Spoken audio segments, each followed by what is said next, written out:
오늘은 욥기 33장 말씀입니다. 33장 1절부터 13절까지 말씀 보겠습니다. 33장 1절부터 읽겠습니다. 그런즉 욥이여 내 말을 들으며 내 모든 말에 귀를 기울이기를 원하노라. 내가 입을 여니 내 혀가 입에서 말하는구나. 내 마음의 정직함이 곧 내 말이며 내 입술이 아는 바가 진실을 말하느니라.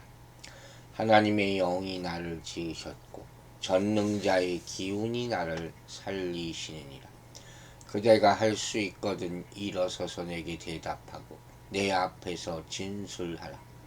나와 그대가 하나님 앞에서 동일하니 나도 흙으로 지으심을 입었은즉 내 위엄으로는 그대를 두렵게 하지 못하고 내 손으로는 그대를 누르지 못하느니라.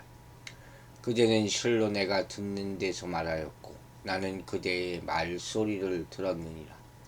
이르기를 나는 깨끗하여 악인이 아니며 순전하고 불의도 없거늘 참으로 하나님이 나에게서 잘못을 찾으시며 나를 원수로 여기사 내 발을 착고에 채우시고 나의 모든 길을 감시하신다 하였느니라. 내가 그대에게 대답하리라.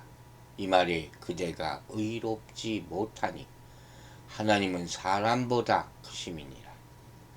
하나님께서 사람의 말에 대답하지 않으신다 하여 어찌 하나님과 논쟁하느냐. 아멘. 자, 욥을 향한 발언이 본격적으로 엘리후의 발언이죠. 본격적으로 지금 시작되는 그런 장면이죠. 구체적으로 욥의 이름을 불러가면서 그에게 직접 말합니다. 그는 욥에게 자신의 훈계와 가르침에 귀를 기울이되 한마디도 놓치지 말고 잘 들어줬으면 좋겠다. 그런 희망을 먼저 피력을 합니다. 그러면서 자신의 마음과 생각 속에 들어있는 무수한 말이 이미 포화 상태에 이르렀기 때문에 아주 꽉 차 있다 그랬어요. 입은 이제 열기만 하면 막 쏟아질 것이다. 그런 상황이라고 얘기해요. 가슴에서 홍수처럼 쏟아나오는 그 말은 그의 정직함에서 비롯된 것이고 그의 입술은 그가 알고 있는 바를 진실하게 말하는 것이기에 그가 욥에게 하는 말은 충분히 신뢰할 만한 그런 말이라 하는 말씀이에요. 이대로 우리는 말을 할 때 정직한 마음으로 진실만을 말해야 된다는 것이 요점이죠. 우리는 예수 그리스도가 진리임을 알고 성령께서 능력으로 함께 하시기에 정직과 진실로 행할 수 있는 것이 성령이 우리 입술을 주관해야 한다는 그 말이죠.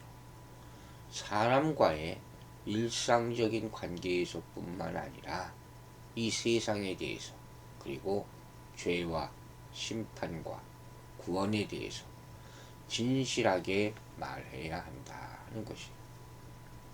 왜 이게 중요하냐? 오늘날 많은 신자들이 정직과 진실을 잃어버리고 있기 때문이에요. 너무 쉽게 거짓말을 하기 때문에 세상 사람들이 더 이상 교회를 신뢰하지 않는 거예요. 왜 이렇게 되었나? 바로 하나님 앞에서 살지 않고 성령의 능력으로 말하지 않기 때문이다 하는 것이.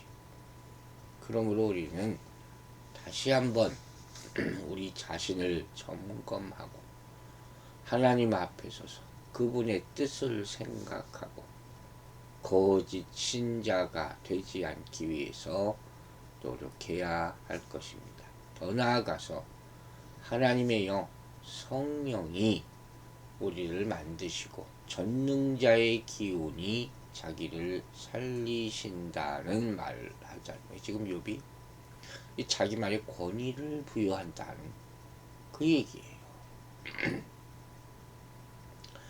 그러니까 결국 자신의 발언이 사사로이 자기 생각으로 말하는 것이 아니라 하나님이 주신 깨달음과 지혜와 지식을 반영하고 있는 것이다. 그리고 욥이 지금 그렇게 말하고 있는 것이죠. 이런 정황만 보고서 어떤 사람은 엘리후가 예수를 예표한다. 하나님과의 중재 역할을 한다. 지금 그렇게 설명하기도 합니다. 엘리후를 통해서 욥의 상황을 설명해 주려고 보낸 사람이다 하는 거죠. 엘리후라는 존재가 어떤 의미에서 맞다고 할 수도 있죠. 자기가 자기 상황을 다 알 수 없으니까. 욥이 자기 주장을 하지만 그것도 전부가 아닐 수도 있다는 거죠. 모르는 것도 있잖아요. 그래서 때로는 천사를 통해서 선지자들을 통해서 계시 주는 거죠.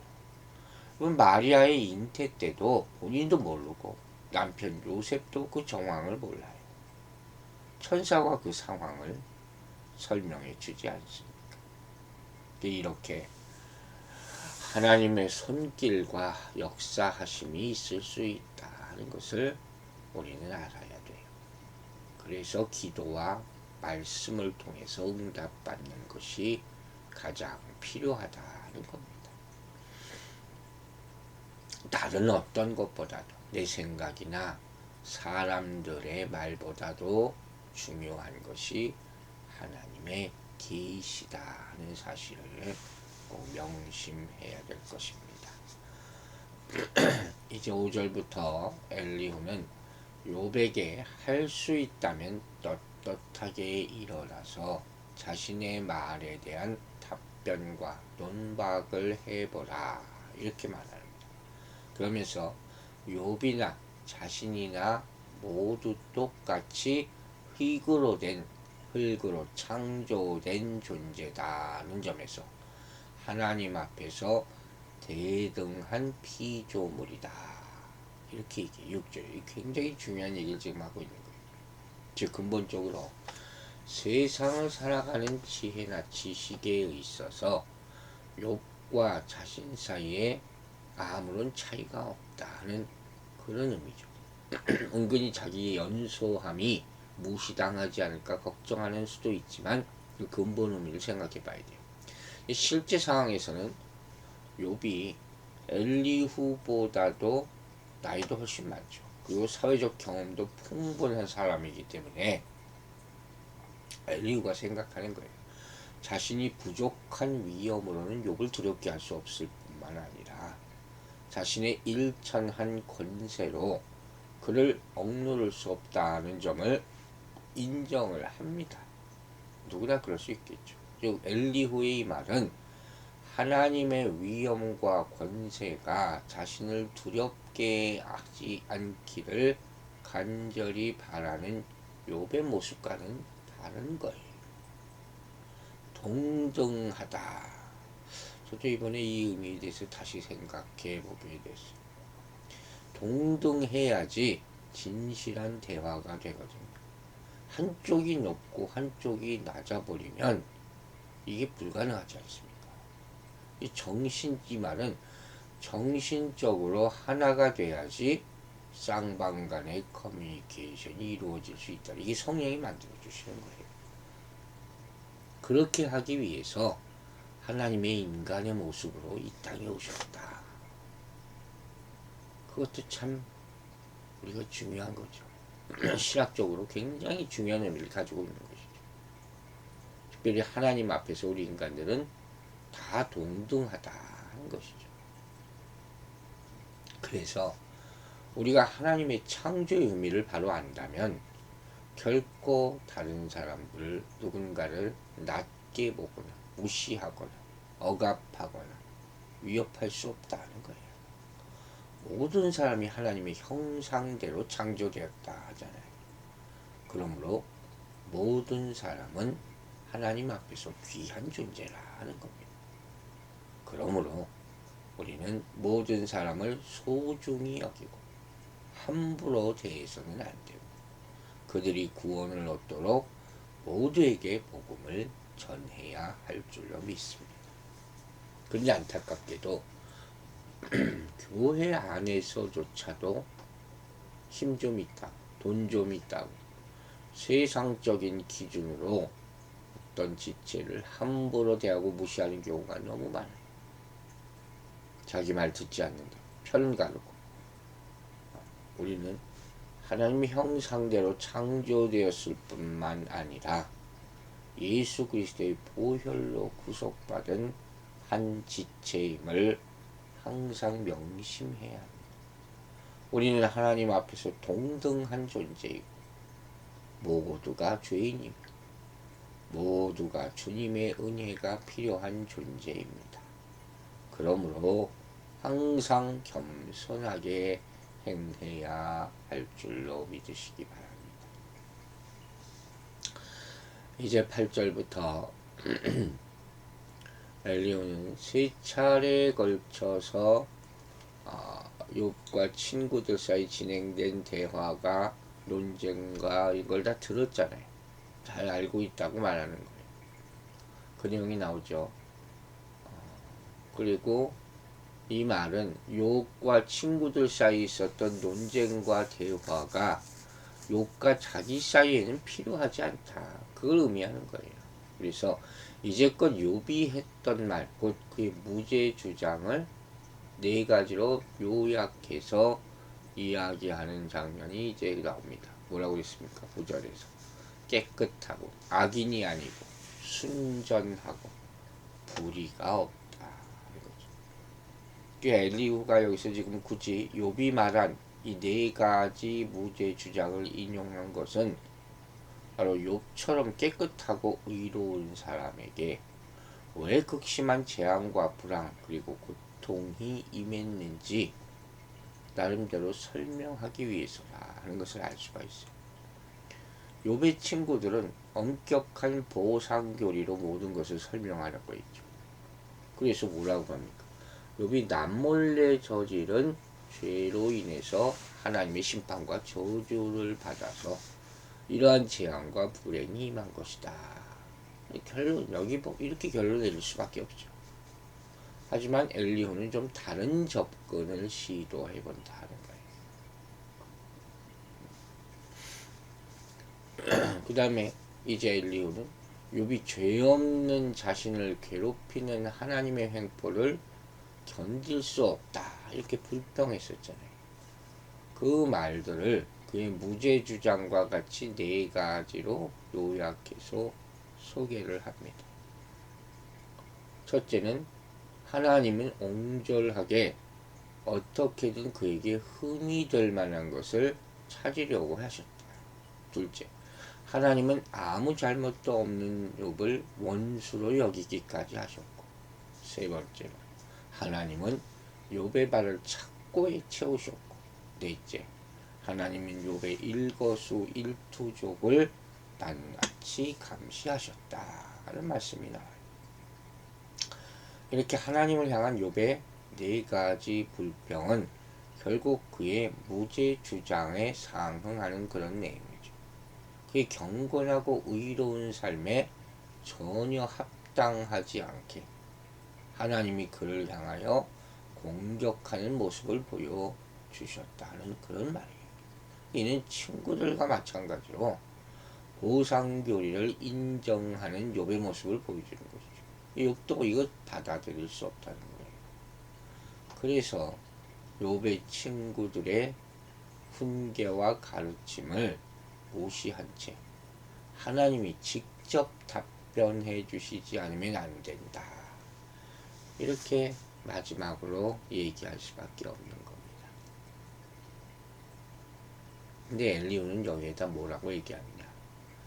하나님께서 어떻게 불의할 수 있느냐?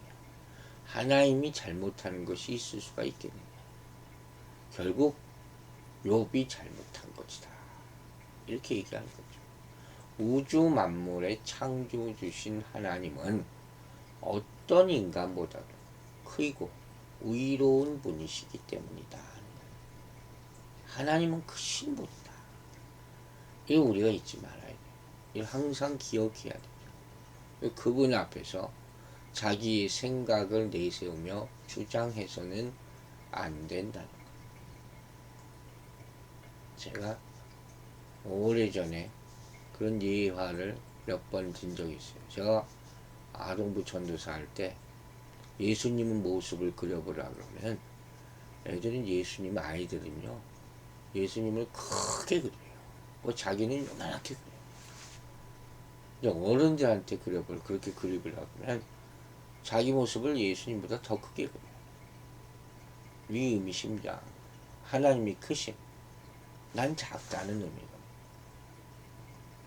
지금 여기서 엘리후가 하는 말은 욥이 하나님 앞에 불평하고 자기 생각을 내세우는 것 자체가 죄라는 거죠. 이 무지 때문이에요. 하나님이 어떤 분인지 모르시는 무지로 말미암은 거. 하나님을 불평하고 싸운다는 것 자체가 무지한 거죠. 이게 또 불경건이에요. 이 죄란 말이에요. 하나님은 우리의 이해를 뛰어넘는 일들을 행하시는 분입니다. 그러므로 무슨 일을 행하시든지 선하신 분이다 하는 것을 인정하고 엎드려야 한다 하는 그런 말씀입니다. 그래서 지금 욥이 말하는 것은 하나님 앞에서 욥의 잘못된 자세를 지적하는 거예요.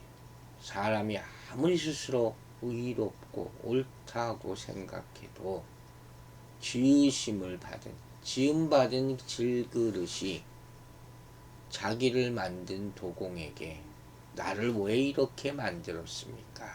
따질 수 없다. 이게 결론이에요. 전적으로 이것은 창조주시며 주권자이신 하나님께 속한 일. 자기가 아무리 옳다고 생각할지라도 하나님의 존재를 잃어버려서 무시하고서 따지기 시작하면 그 일 자체가 그 사람을 의롭지 못하게 만드는 것입니다. 이 종국적으로 하나님과 우리 사이의 관계의 문제, 창조주와 피조물의 관계예요. 주일에도 얘기를 했습니다. 절대 의존적 관계라고. 그래서 바로 의롭다 하는 욥의 의가 여기서 결함이 생기게 되는 거예요. 여러분 보세요. 바울 율법의 의로는 흠이 없다. 그 정도로 완벽하다는 바울이에요. 그런데 뭐라고 고백합니까? 죄인 중에 괴수다. 이렇게 고백하잖아요. 이 이유가 여기 있는 거예요. 어떤 상황에서도 우리 입술은 하나님의 주권을 겸손하게 고백해야 한다 하는 것을 잊지 말아야 할 것입니다. 그래서 하나님이 욥에게 아무 답변도 주지 않으셨다고 해서 하나님을 원망하거나 그분과 논쟁을 벌이려 해서는 안 된다 하는 것이 엘리후가 내린 결론이었던 것이에요. 우리는 하나님의 크신 영광을 알지 못할 때 신앙생활할 때 어려움 겪을 수 있어요. 첫 번째 어려움은 자신의 생각과 판단이 옳다고 주장하는 교만과 불경건이라는 거예요. 하나님의 섭리가 이해되지 않는다고 해서 또 지금 당장 힘들다고 해서 하나님이 틀렸고 그렇게 행하시면 안 되고 내 생각대로 바꾸셔야 한다고 주장하면 그게 얼마나 불경건합니까? 순종보다 더 좋은 믿음의 모습은 없어요. 두 번째 어려움은 이런 생각 때문에 조급해지는 거예요. 그래서 사람을 불평하고 하나님 요구하고 왜 내 생각대로 안 됩니까? 하는 거예요. 자기는 몰라요 이러고 있는 거지. 이것이 우리 참된 기도의 통로를 막고 있는 것입니다. 하나님은 크십니다. 하나님은 선하시고 끝까지 옳은 존재가 되심을 인정하시기를 거기에 우리 모든 문제 해결이 답이 있음을 믿으시기 바랍니다. 기도하겠습니다. 하나님 아버지, 오늘 아침에도 코람되어 우리 모두가 주님 앞에 있음을 고백합니다. 그러므로 우리는 동등하고 평등합니다. 누구도 누구를 핍박하고 조롱하고 차별할 수가 없습니다. 그 모든 죄를 심판 때 우리는 다 받게 될 것입니다. 또한 우리는 하나님 앞에 내 의가 옳다 주장할 수가 없습니다. 우리는 다 죄인이기 때문입니다. 그러므로 우리의 입을 닫고 겸손한 마음으로 순종하는 모습으로 살아가게 도와주시옵소서. 아버지 하나님, 오늘도 우리가 사는데 힘들고 어려운 문제들이 있다면 하나님의 지혜로 극복하게 하여 주시고 한 걸음 더 전진해서 하나님께 더 가까이 가게 하여 주시고 세상의 아픈 사람들 앞에도 더 가까이 가게 하여 주셔서 하나님의 뜻을 우리를 통해서 더 이루게 하는 그런 하루가 되게 하여 주시옵소서. 영육간에도 강건하게 하여 주시고 춥고 눈이 많이 와서 힘든 이 상황 가운데서도 잘 극복해내고 이겨낼 수 있도록 주님께서 도와주시옵소서. 감사드리며 예수 그리스도 이름으로 기도했습니다. 아멘.